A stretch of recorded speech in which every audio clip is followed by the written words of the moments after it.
es que los peces tienen hijos como pasaba en Islandia, ¿no? Con sus primos o con las cosas, entonces empiezan a salir malformaciones en los peces y se les generan problemas de enfermedades raras. Entonces, bueno, tienen toda una problemática ahí por un lado de genética, pero por otro lado, las vacunas para que los peces no se transmitan tanto todas las enfermedades también que tienen, porque están en grandes redes en poco espacio, eh, ellos diseñaron una vacuna oral, que quiere decir que se la pueden poner con la comida. Sí, sí, Entonces, hay una varias gran... cosas. Sí, perdón. Sí, sí, nada, digo, eso era una gran ventaja con respecto a tener que inyectar un pez. Sí, se hacen por inyección, pero también hay algunas que las hacen por electroporación. Ah, mira. Zarpado, sí. Pero en general se cultivan hembras. Por lo general tratan de producir de un solo sexo para que no se crucen en las jaulas. Generalmente se producen hembras porque como que engordan más rápido. Eh, pero sí, es todo un tema acá. De hecho, mi doctorado es en ciencias de la acuicultura. Yo tendría que estar estudiando salmones, pero estoy estudiando el impacto de los patógenos que vienen de los salmones sobre especies nativas, porque bueno, como son introducidos, ¿viste? Mira, ahí tenemos una licenciada en genética haciendo el postdoc en neurogenómica en la UDESA. ¿UDESA es San Andrés? Sí, No. sí, San Andrés. Ah, ¿y qué? ¿Hay alguien, qué haces en neurogenómica en San Andrés? Y abrimos el Centro de Neurociencias Cognitivas con el doctor Ibáñez, que Sí. estaba en Provaloro. Y bueno, y empezamos a trabajar en genómica en colaboración con otras instituciones, entre esas tenemos una institución de BrainLab de Chile, la Universidad de California y otras más. Mirá vos, y van a secuenciar pacientes y analizar genes y Sí, enfermedades neurológicas. sí, exactamente. Y también microARN, secuenciar y analizar, y bueno, hay varios proyectos en marcha. Así que, Mirá qué bueno. ¿Y los laboratorios dónde están? ¿En la Universidad de San Martín? San Martín, perdón, de San Andrés. de San Andrés, sí, bueno, ahí está la central, donde tenemos todos los cómputos, pero en realidad toda la parte genética y de análisis la hacemos en el Instituto de Houston, ahí tenemos los servidores, otra parte está en la Universidad de California, y la otra parte está en el Instituto Osquero, que está en Chile. Ok. O sea que San Andrés todavía no puso plata en armar laboratorios de No, biología. todavía no, pero bueno, tenemos esperanza que a lo mejor pongan algo para el próximo año, no sé. Claro, que arme laboratorios. Claro, de a poquito, bueno, pero de a poquito. Vamos pidiendo de a No, poco. obvio, obvio. Acá veo gente de Chaco que trabaja en el instituto, me gusta eso, pasando de una provincia acá a otra, de Chaco a Corrientes para trabajar en botánica. Ahí genetista de Misiones, tenemos muchos, pero ahora está en Corrientes. Y otro de Córdoba haciendo el postdoc en exactas en el área de biofísica. Bueno, es interesante ver que ahora esto que decíamos antes, que se les haya hecho más fácil a ustedes acceder a este tipo de cursos. Yo estoy ahí, dice Tucumán, ingeniero en sistemas, y trabaja en el Ministerio de Salud, en el sistema de hospitales. Muy bien. Ramón, médico en la NARI, bueno, ven, proyecto en enfermedades hereditarias. Bueno, como se ve, hay una gran variedad de intereses y eso está bueno, eh, que se vaya conociendo, vea, de todo. ¿Cómo? Haciendo el doctorado en Alemania. ¿En qué pasa? ¿El alemán es muy difícil? ¿Los cursos bioinformáticos en alemán, Federico? Todavía estoy peleando con pedir pan. Imagínate si me tomo un curso de bioinformática. ¿En qué ciudad estás? Estoy en el Sarre, en Saarland, en un estado en el suroeste. Oh, mirá, no, no conozco ahí. Un estado Tengo- chiquito, bastante desconocido. No, estoy trabajando con la gente, un chico que hizo el postdoc, entró a carrera y se puede hacer un postdoc a Alemania ahora y trabaja con una argentina en Hamburgo, hay un instituto que es parte del European Molecular Biology Lab, que el EBI, el European Bioinformatics Institute, pertenece a eso. Pero bueno, Marcelo habla alemán perfecto, así que podés preguntarle a él. Genial. Y Marcelo vivió su infancia, sus padres son científicos, Marcelo es un nerdo total, y los hijos van al colegio alemán, así que sabe. Sí. Bueno, yo lo hablo, pero bueno, me gustó el curso porque ya te conocía de antes. Y bueno, Buenísimo. Bioquímico, biología, trabajo en el Hospital Regional de Ushuaia. Y ahí dice, formo parte del nodo de secuenciación Tierra del Fuego del Proyecto País, ANCAP. Entonces en alguna charla estuvimos ahí en conjunto. Bueno, nosotros recibimos los genomas y los ponemos ahí. Jonathan, junto con otro de los chicos, los procesa, creo, al final y los termina subiendo a la página del Proyecto País. Bueno, vamos a seguir con la clase. Me encanta realmente ver la diversidad de gente que está en este curso. Todos los que quieran seguir escribiendo, escriban ahí e intercámbiense en la medida de lo posible información.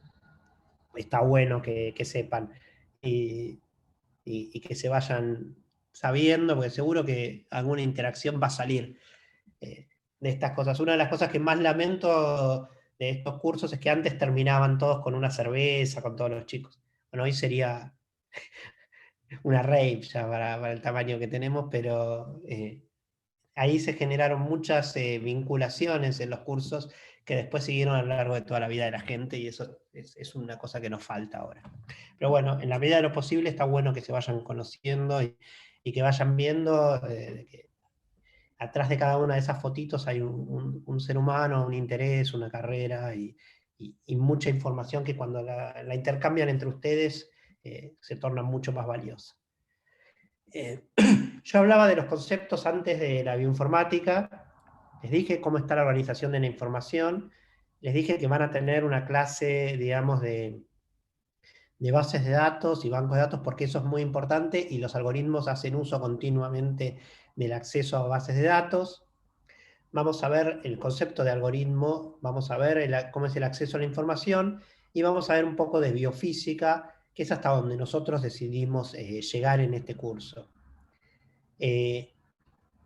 Con respecto a los conceptos y aplicaciones, la organización y acceso a la información es cómo se crea una base de datos, por qué el acceso es rápido, por qué hoy yo puedo poner en NCBI y comparar en muy poco tiempo una secuencia contra miles de millones de secuencias. Vamos a ver esto que yo decía antes, los algoritmos, por qué, qué características tiene que tener un algoritmo, qué significa que ese algoritmo sea rápido, cuáles son las presunciones que tiene, o sea, los preconceptos biológicos en los que se basa el algoritmo y cómo eso nos puede llevar a resolver un problema. Eso se va a juntar directamente con cómo curamos los datos y los ponemos para que el algoritmo pueda tomar decisiones. Vamos a ver lo que ya les dije, la parte de biofísica, de biomoléculas, pero el concepto va a estar más que nada en la bioinformática. Vamos a tener que entender algunos conceptos básicos de biofísica, pero más que nada para entender los algoritmos. Y ahora les quería dar como un ejemplo, primero más general, y después vamos a ver un ejemplo de lo que sería toda la materia. Pero la función, ¿no?, de la mayoría de los genes podría ser directamente predicha mediante la comparación entre secuencias que sabemos lo que hacen y secuencias que no sabemos. Eso se llama transferir la notación funcional. Entonces, por ejemplo, proteínas de organismos que ya conocemos, que fueron muy bien estudiados, puedo buscar sus proteínas ortólogas, esto ustedes lo saben, pero la herramienta hoy es la bioinformática, y está la definición para ortólogos y parálogos, ¿no? Tenemos dos genes, son homólogos, ¿no?, cuando la secuencia de dos o más proteínas son similares entre sí. Pero esa similitud se debe a que tiene un origen evolutivo en común. No necesariamente todo lo que es parecido tiene un origen evolutivo en común. Entonces, la pregunta que viene, o sea, el bioinformático se pregunta, bueno, ¿cómo puedo yo diseñar un algoritmo que me permita hacer esa comparación? Y ese algoritmo, ¿cómo voy a definir yo las variables? Entonces, lo primero que tengo que definir, por ejemplo, es la identidad. Tengo que definir qué significa que dos cosas sean similares. Y si alguien me dijo hace un tiempo, bueno, ¿qué es un gen? Bueno, yo tengo que tener una definición de gen. Tengo que tener una definición de un dominio. ¿A qué llama una estructura de una proteína cuando las proteínas son flexibles y cambian su estructura? ¿A qué llama un gen cuando un gen tiene mutaciones? ¿En qué momento un gen deja de ser el mismo, ¿no? Entonces, bueno, ahí hay una definición que uno pone en algún lugar una forma de calcular la similitud, por ejemplo, y una forma en un lugar de corte donde uno dice, bueno, a partir de acá no es lo mismo, a partir de acá deja de serlo. Y esas definiciones siempre son arbitrarias. A veces los datos mismos nos permiten hacer esos cortes. Por ejemplo, no hay ninguna persona que mida más de 2,50 m. Entonces yo tengo un corte. Y no hay ninguna persona que mida por debajo de los 10 centímetros. Entonces yo ya tengo un corte. Las personas van a tener altura, la distribución de altura entre 10 y 2,50 m, por decir, entre 30 y 2,50 m. Ahora, una vez que tengo eso, yo puedo agarrar y hacer una distribución de las personas y su altura. Si la distribución de las personas y su altura me da, por ejemplo, dos picos, no sé, un pico en 1,70 m y otro pico en 1,90 m. Si fuese así, no creo que sea así, pero si fuese así y veo que en 1,80 m baja mucho la cantidad de personas, yo podría establecer dos cortes y decir, los muy altos son entre 1,85 y 1,95 y los bajos son entre 1,65 y 1,75. Entonces ahí en los datos mismos son los que en su distribución me permiten poner cortes.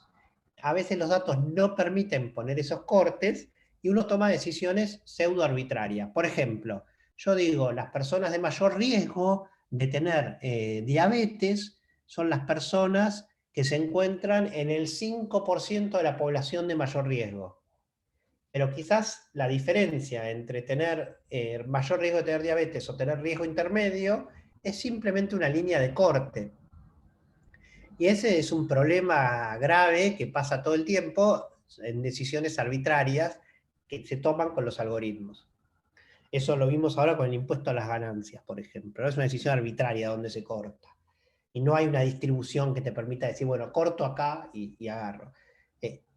Cuando hablamos de ortólogos, es una especie, ¿no?, que diverge en dos, ¿no? Y las dos copias del mismo gen se llaman ortólogos porque hay una similitud y deriva de una ascendencia en común.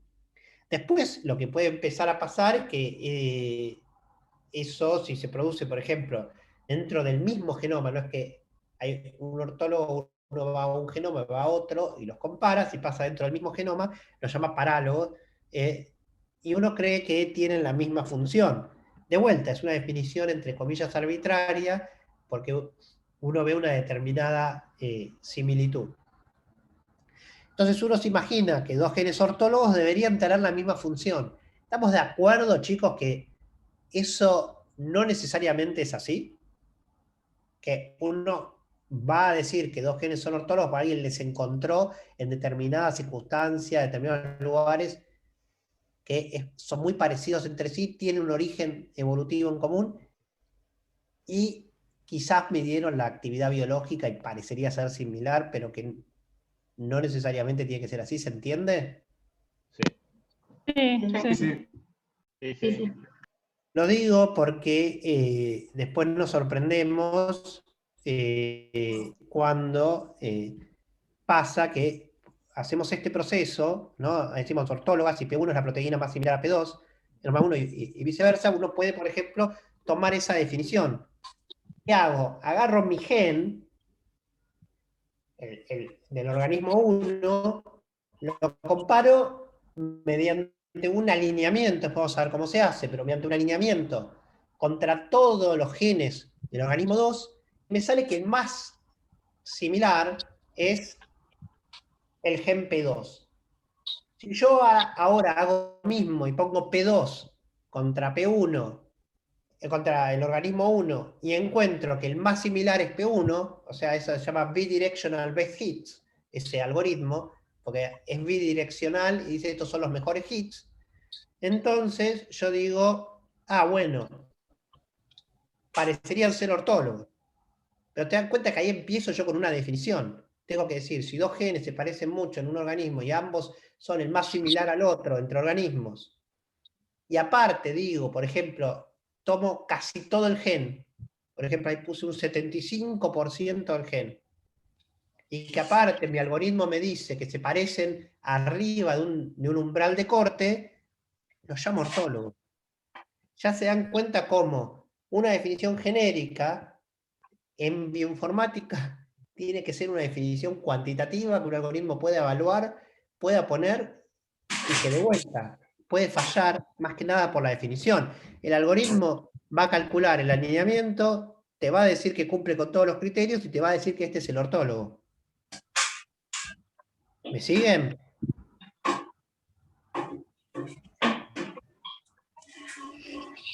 ¿Sí? ¿Vamos? Sí. Sí.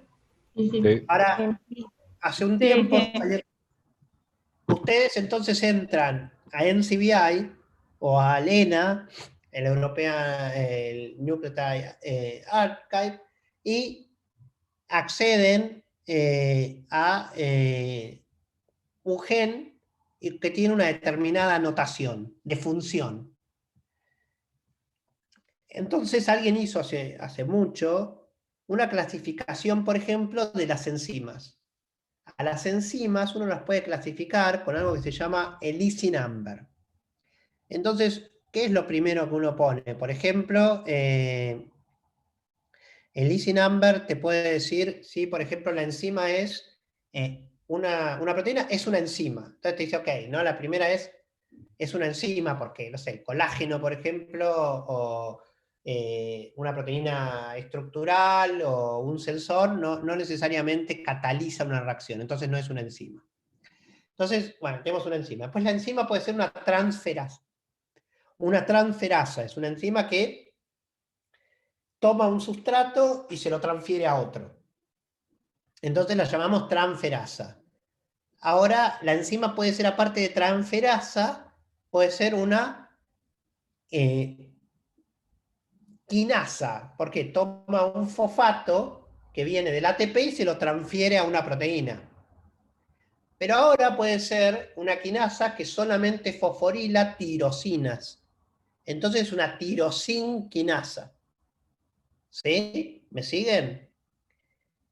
Esa clasificación es jerárquica. ¿Se entiende que es jerárquica? Porque empiezo por transferasa, puedo empezar, por ejemplo, otra sería ligasa, que liga dos cosas, y la ligasa después puede ser una ligasa de azúcares, que después puede ser una ligasa de solamente glucosa a fructosa, por decir una cosa. ¿Sí? O una ligasa puede ser una que solamente pega lisinas en un determinado lugar. Ahora, alguien agarró el conjunto de enzimas en un determinado momento que estaban ya clasificadas en las bases de datos internacionales como NCBI y se fijó en función de la identidad, o sea, qué tan similares son esas secuencias, qué también estaba transferida esa información. Y fíjense que si yo tengo que decir que son enzimas, bueno, cuando el número 0, que es este, digamos, el menos, el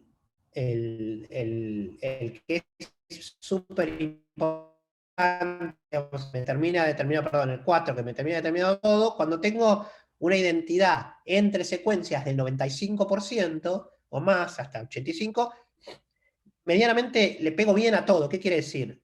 ¿Me escuchan? Ahí me dijo que la conexión Sí, estaba se medio escucha. inestable. Sí, sí. Sí, ahora sí. Un poco. Sí, Ok, sí. gracias, hermano. Me apareció un cartelito que decía inestable. Yo no estoy inestable. Yo estoy re estable. ¿Qué quiere decir? Si dos...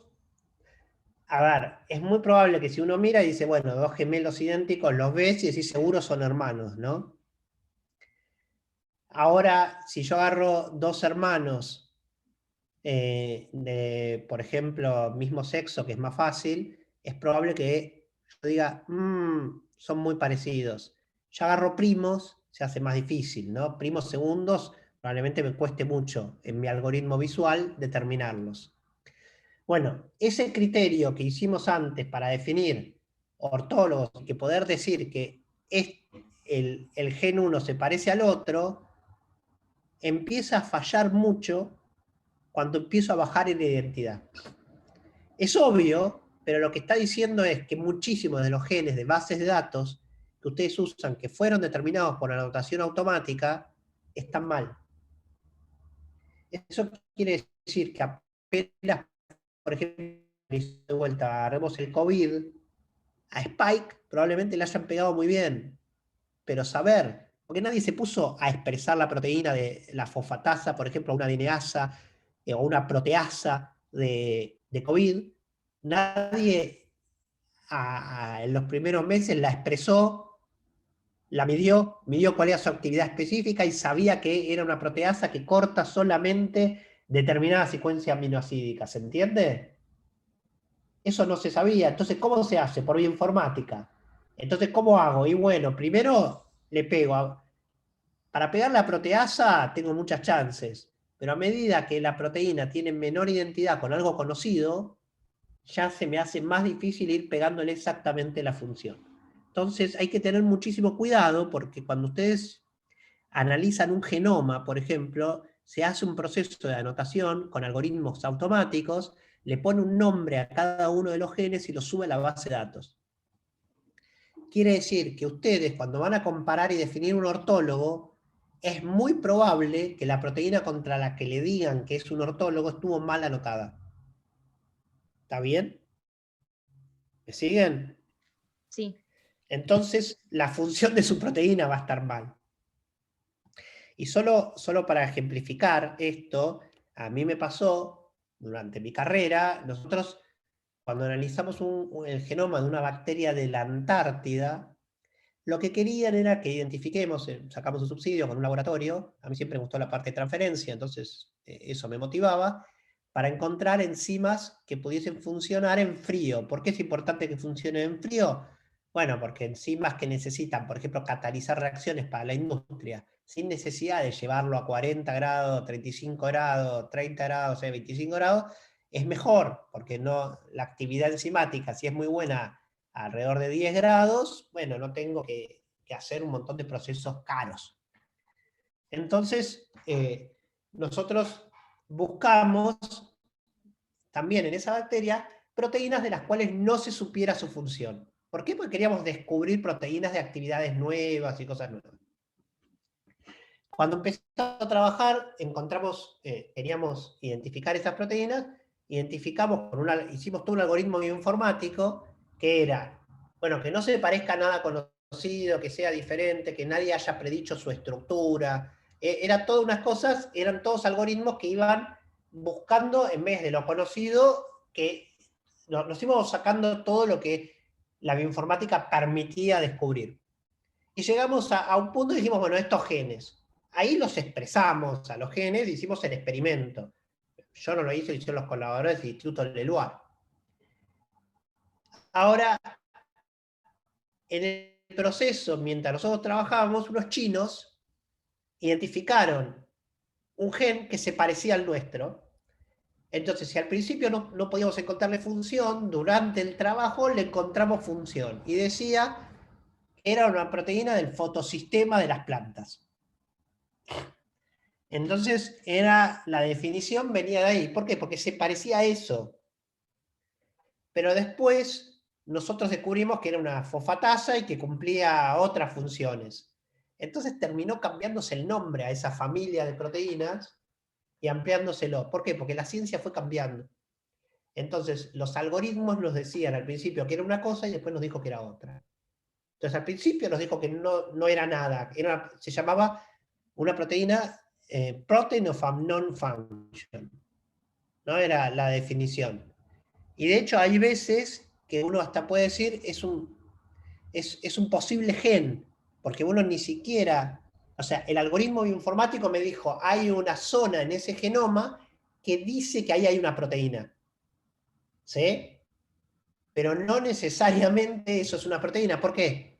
¿Qué me falta falta hacer, chicos? Expresado ya. Sí, el ensayo. Si no tenés el respaldo biológico, no sabes si realmente es o no. Claro, puede ser que nunca lo exprese, puede ser que nunca encuentre la condición en la cual ese gen se expresa, puede estar ahí y haber sido un error del algoritmo.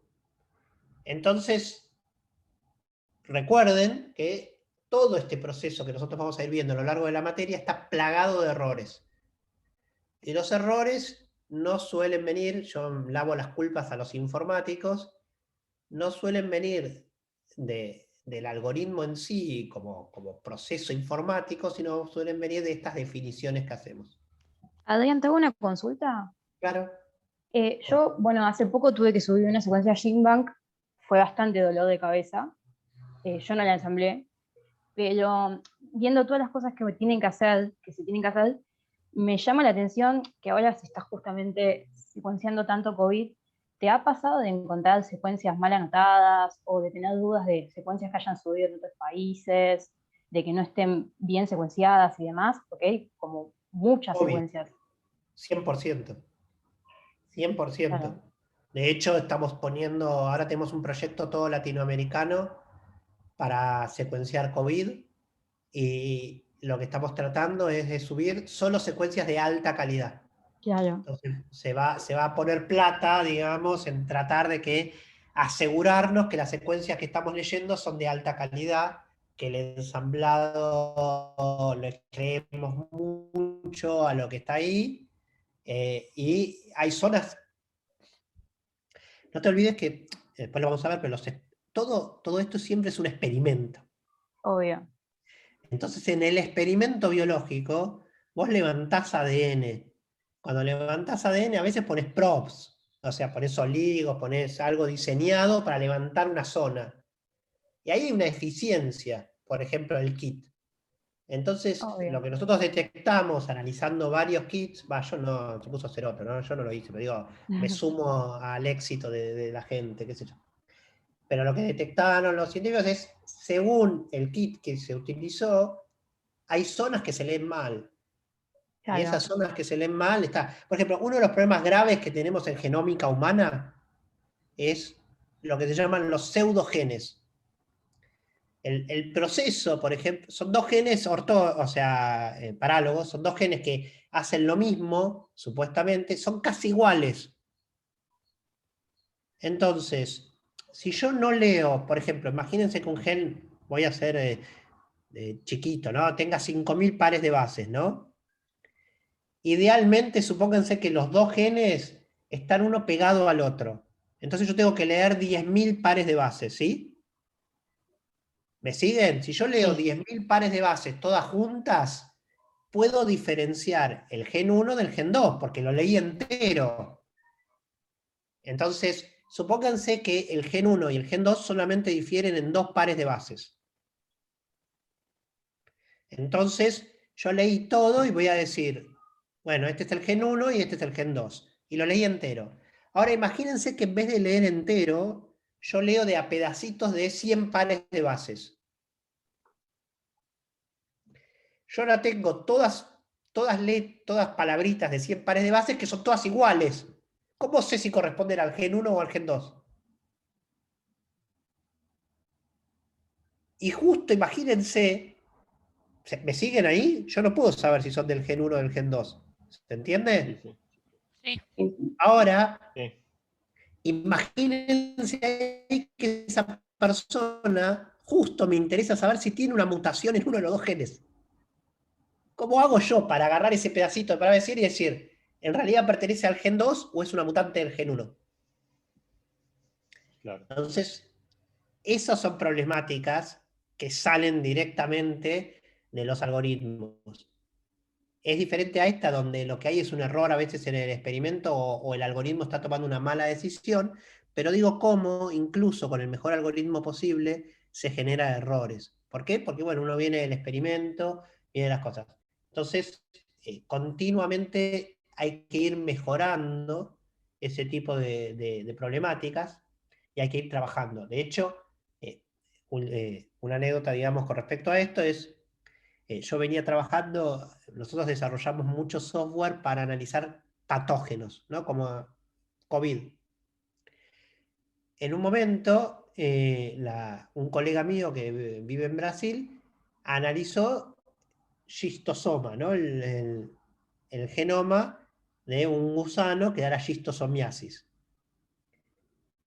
Él publicó ese trabajo, había muchísima gente, era uno de los primeros trabajos, él logró juntar a todos los expertos en parásitos, publicó el primer genoma, lo puso en una base de datos, en una página web, tenía 180.000 entradas, una bestia.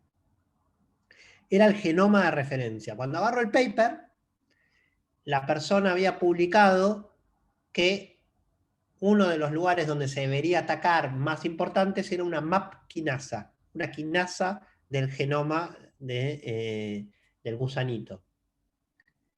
Como yo trabajé muchos años en las MAP quinasas, me pareció interesante colaborar con ese brasileño y ver si podía entender la estructura, diferencias y ver si podíamos usar alguna droga común que ya existiese para las MAP quinasas para eso. Cuando el becario que trabajaba conmigo levanta el gen que está en la base de datos, le faltaban 150 aminoácidos. Esos 150 aminoácidos estaban en el medio del dominio quinasa. Entonces dijimos, wow, me dijo el becario, encontré una quinasa nueva. ¿Ustedes qué creen que pasó? Capaz que fue originado por una lesión y un pseudogen o algo así. Escucho más ofertas. ¿No era funcional o está No era mal? quinasa. Más ofertas.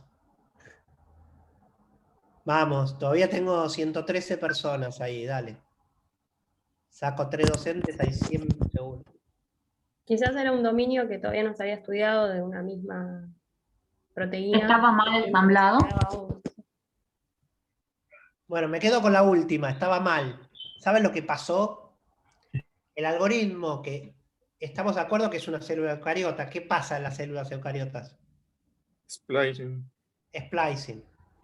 Se salteó un intrón, no lo metió, ensambló, tradujo, y cuando tradujo, dijo acá, hay, digamos, esto es splicing, lo tiró, ensambló y dijo, este es el gen. Lo depositó en la base de datos en el CBI y la MAP quinasa le faltaban 150 aminoácidos. Entonces no es que me pasó una vez, le va a pasar seguro. El otro ejemplo que tengo para esto, y es el último que voy a dar ahora, es, yo hice mi postdoc en cáncer, trabajando en MAP quinasas en el Instituto Nacional de la Salud en Estados Unidos, y entró otro postdoc español. Ese postdoc español tenía que trabajar sobre una mutante cancerígena en una proteína, si mal no recuerdo, era RAC1, que es una proteína súper importante, genera muchos problemas en melanomas, una cagada, y hay mutantes que, de esos que generan cáncer en pacientes. Estuvo durante un montón de tiempo expresando la proteína RAC1, mirando la mutación que había salido en la base de datos, y no le daba nada, no le daba nada, no le daba nada, nada. Al año dijo, bueno, voy a llamar a la persona que publicó esto y que lo puso ahí. ¿Saben qué le respondió? La base de datos se llama COSMIC, la base de datos de mutaciones en cáncer. Ay, perdón, la anoté mal. Tengo una pregunta de lo que contaste antes, de la MAP quinasa.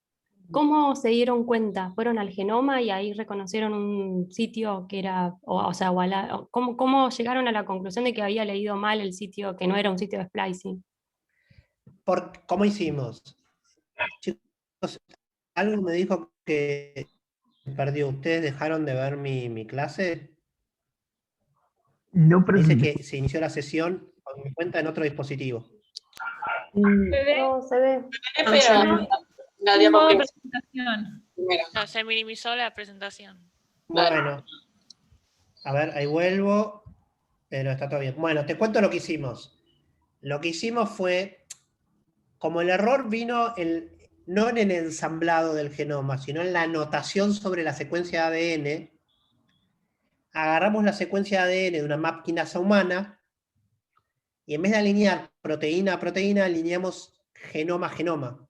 Alineamos el gen entero, con los intrones y exones.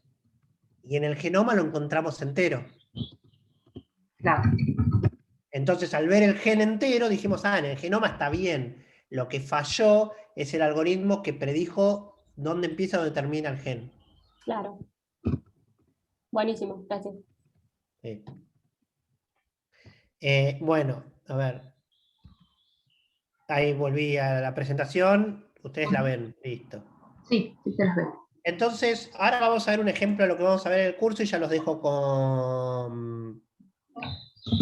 Pato, ¿vas a hablar vos? Y Adri. Dale. Ahora. Bueno, ¿cuál es, qué es lo que las respuestas finales que deberíamos tener a lo largo del curso? Estoy trabajando en una proteína muy importante para el desarrollo, por ejemplo, de un modelo tumoral. ¿Cómo analizo los datos de high throughput o de secuenciación? ¿Qué función tiene? ¿Qué aminoácidos son importantes? ¿Qué estructura tiene? ¿Cómo la puedo inhibir? Entonces, la idea, y así se llaman muchas de las charlas que doy yo cuando doy mis proyectos de investigación, es del genoma a la droga. Y la idea es que a lo largo de la materia ustedes vayan viendo desde cómo podemos ensamblar un genoma, cómo podemos a partir de ahí predecir la presencia de un gen, cómo podemos ese gen, una vez que lo predecimos, qué algoritmos usamos, cómo nos damos cuenta de lo que acabo de contar, que genera proteínas, cómo esas proteínas puedo predecir la estructura y esa estructura me da una interacción con una droga. Entonces, la anotación del genoma la vamos a ver en una de las clases, donde ustedes van a ver cómo leyendo secuencias los algoritmos automáticamente identifican el gen. Obviamente vamos a ver todo este proceso de ensamblado y luego del ensamblado de anotación, eso lo van a ver en la clase de Next Generation Sequencing. La vamos a ver más que nada aplicada en este curso. Después tenemos, por suerte chicos, en el segundo cuatrimestre, aquellos que quieran profundizar, tenemos bioinformática que da toda la parte más de computación asociada a esto, o sea, ustedes van a aprender a correr pequeños programas, editarlos y poder hacer ustedes este tipo de procesos sin necesidad de correr un programa ya enlatado. Tenemos una que es un curso de genómica, esa es la bioinformática avanzada. Tenemos un curso de genómica humana, donde se ve más en detalle todo el proceso de secuenciación y las técnicas de secuenciación aplicadas a humanos, que aparte de ver esta técnica de Illumina, que es la que ustedes más van a ver, vamos a ver más en detalle otras técnicas también como Oxford o PacBio, que permiten leer más cantidad de pares de bases. Después tenemos un curso de genómica bacteriana, donde vemos todo lo que tiene que ver con ensamblado, anotación y análisis de genomas bacterianos. Tenemos un curso de desarrollo de drogas, que es todo lo que tiene que ver con la última parte de la materia, que va de la estructura al desarrollo de drogas. Y todos estos cursos en general están anotados para posgrado, pero ahora, por suerte, la universidad se está moviendo a dar cursos de grado cortos, con lo cual es probable que alguna de estas materias, creo que ya avanzada, fue aceptada como materia de grado. Así que ustedes después van a poder profundizar en lo que más les guste. Dimos el año pasado, no sé si este año vamos a volver a dar un curso de metagenómica, todo como ensamblar metagenomas, que es esa idea de cuando uno tiene una muestra y no tiene un genoma solo. Por ejemplo, respondiendo a lo que dijo la chica de COVID, nosotros, por ejemplo, si hiciésemos metagenoma de una muestra y pudiésemos separar, por ejemplo, ADN viral de ADN humano, leeríamos en una misma corrida el genoma de dengue, todas las cepas de virus que tiene. Créanme, uno no se infecta con una sola cepa de COVID, en muchos casos. De hecho, tienen más de una. Después habrá una que será la preponderante, que será la que más infectó a la persona, más desarrolló, pero en muchos casos uno encontrará más de una cepa. que es todo un desafío lograr ensamblar una cepa en un metagenoma de vuelta por lo mismo problema de los pseudogenes. En bacterias sería analizar para resistencia, así que toda esa parte de metagenómica la pueden ver ahí. Y esto obviamente va bacterias, plantas, virus, fagos, animales y arqueas, y tiene aplicaciones en agro que son impresionantes, hoy ya pudiendo encontrar genes que determinan desde la terneza de la carne hasta obviamente tener caracterizados por ADN toda la población de ganado de un país, ¿no? Y poder saber si la vaca era mía, era del vecino, era aquel, quién es el papá, quién es el hijo, qué enfermedad rara puede tener. Hay un montón de genómica aplicada ahora no solo a personas, obviamente que deberíamos de no tener más enfermedades raras si pudiésemos secuenciar a toda la población, detectarlas rápido y evitarlas, pero mucho se está haciendo en animales domésticos, gatos, perros, que la gente está muy preocupada qué puede tener, qué no, qué puede comer, qué no, y el perro te puede contar que le cae mal determinado tipo de alimento, que tiene determinado tipo de problema en la espalda, o que tiene tal enfermedad rara. De hecho, muchas veces vemos que animales tienen comportamientos raros y lamentablemente a veces son parte de los videos y de los memes, porque tienen obsesiones o porque hacen cosas raras, y a veces es que tienen enfermedades neurológicas o que tienen alguna enfermedad rara. Así que no solo para seres humanos, sino que está creciendo este uso, ni que hablar, ¿no? Obviamente, en todo lo que tiene que ver con plantas y agro, de caracterizar el rinde, digamos, de las plantas. Una vez que uno tiene esa secuencia y le crea esa secuencia y fue bien determinada, no como la que conté antes, entonces uno va a ir a una base de datos y va a determinar qué función tiene, ¿no? Qué dominios tiene, cuáles son los aminoácidos importantes, si esos aminoácidos importantes están.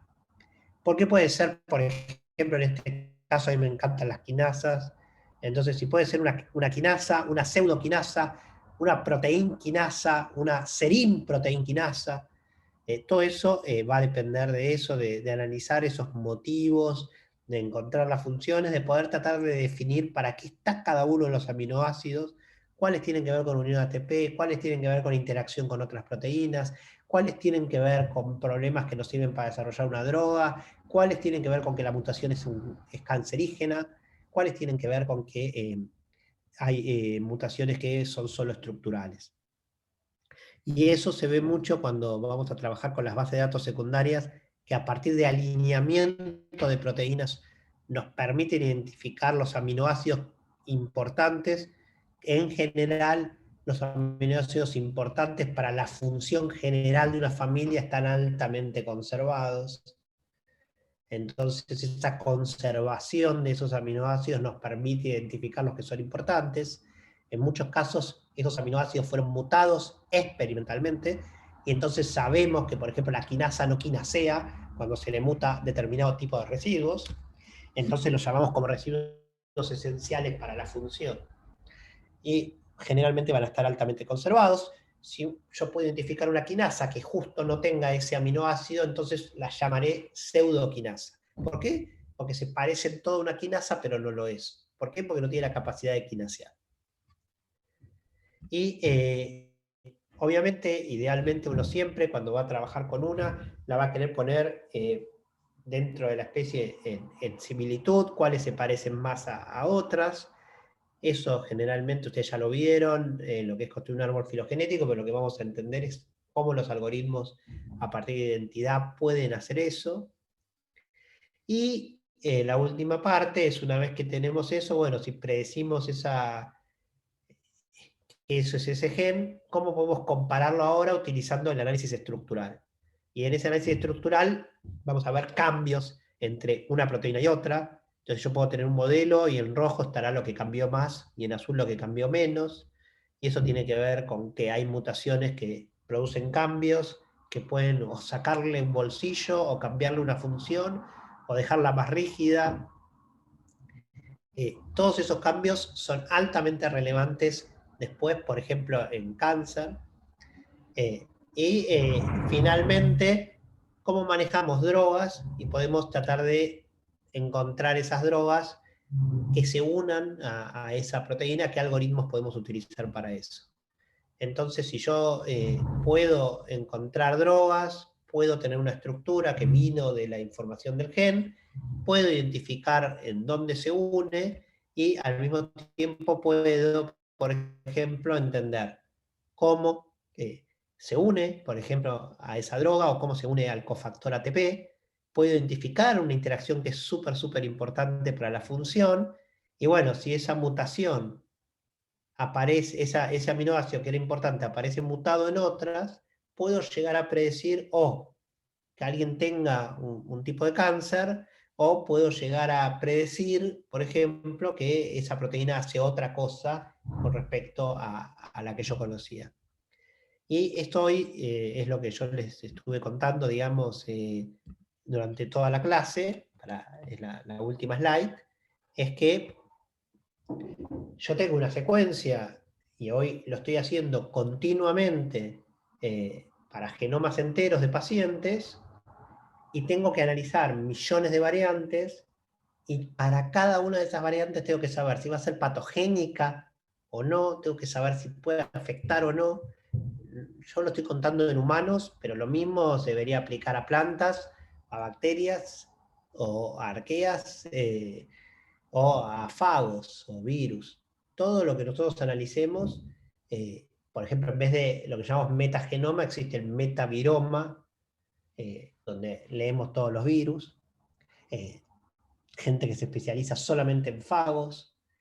¿Y eso por qué? Porque hoy podemos entender, sobre todo en humanos, muchísimas de estas mutaciones, qué efectos pueden tener en el desarrollo de cada uno de nosotros, y al mismo tiempo hoy podemos editar el genoma. O sea, tenemos un montón de herramientas, la más conocida hoy es CRISPR-Cas9, que permite direccionar y cambiar, y ya hay terapias para reemplazar zonas del genoma y poder leer otra letra. Y poder cambiar la letra, y se puede cambiar a veces solo en determinado tejido. Y ya hay terapias aprobadas para eso. Con lo cual, estamos ante un mundo de revoluciones donde la bioinformática pasa a ser central en todo esto. Les conté las problemáticas generales que tenemos del problema de definición, pero una vez que estudiamos muy bien un sistema, somos muy cuidadosos, creemos mucho en lo que hemos hecho y nos cubrimos por todos lados de que no estamos cometiendo errores, el poder hoy es infinito de lo que podemos hacer con esto. Podemos editar, cambiar, decidir y determinar la función de organismos como nunca antes pudimos.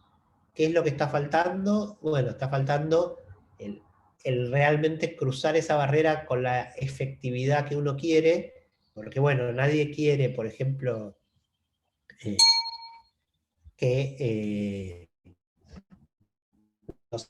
se dice un gen, obviamente que si vamos a tener una enfermedad rara y que esa enfermedad nos puede generar una disability importantísima, probablemente todos corramos el riesgo de que aparezca alguna otra mutación en nuestro organismo.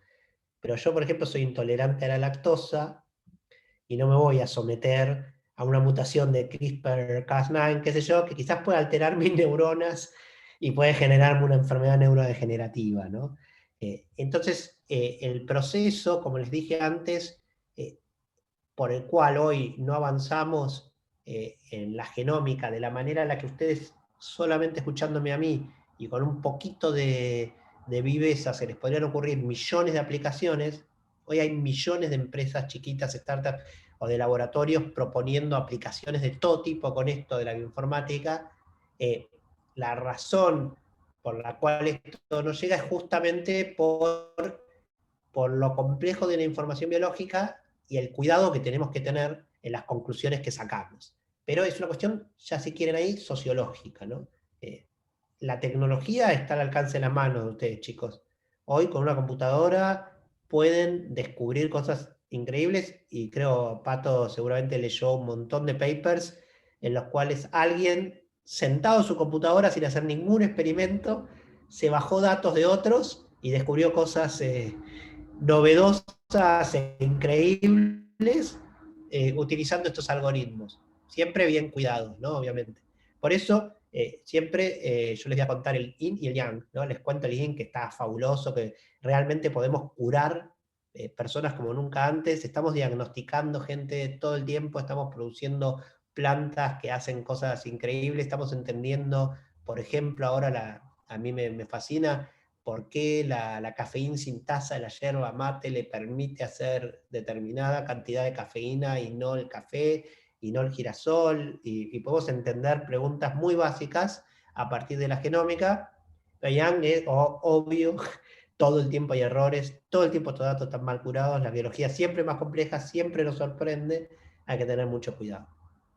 Así que bueno, con ese warning, después nos meteremos, y cuando analizamos cada tema, bueno, va a ser un poquito más aburrido, porque las preguntas van a ser muy específicas, pero la idea siempre es que entiendan el algoritmo, entiendan los preconceptos, y después entiendan por qué resultado puede salir bien o mal. ¿Algún comentario que quieran hacer? Tienen 2 minutos antes que los deje con Pato.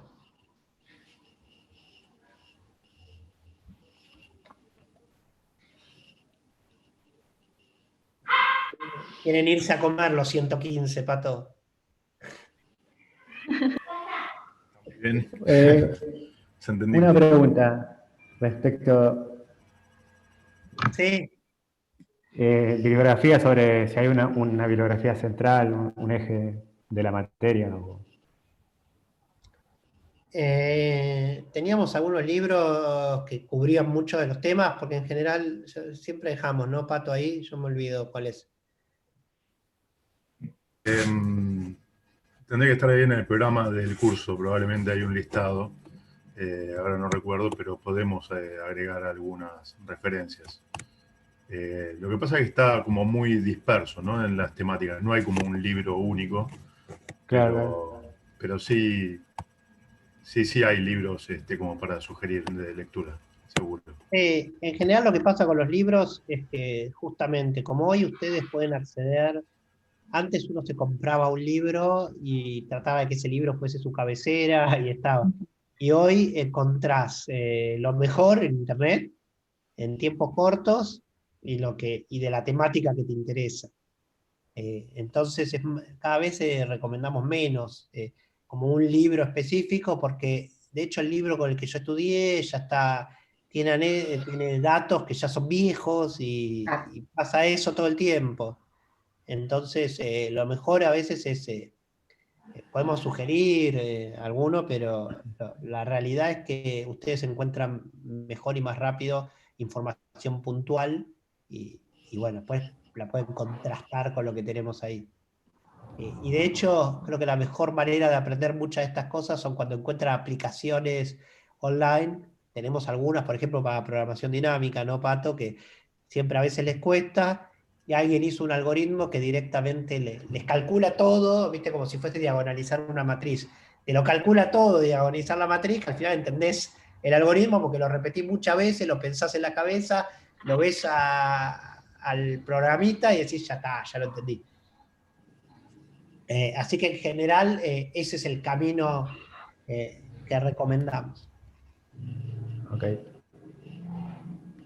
¿Otra duda? Bueno, Pato, son todos tuyos. Bueno,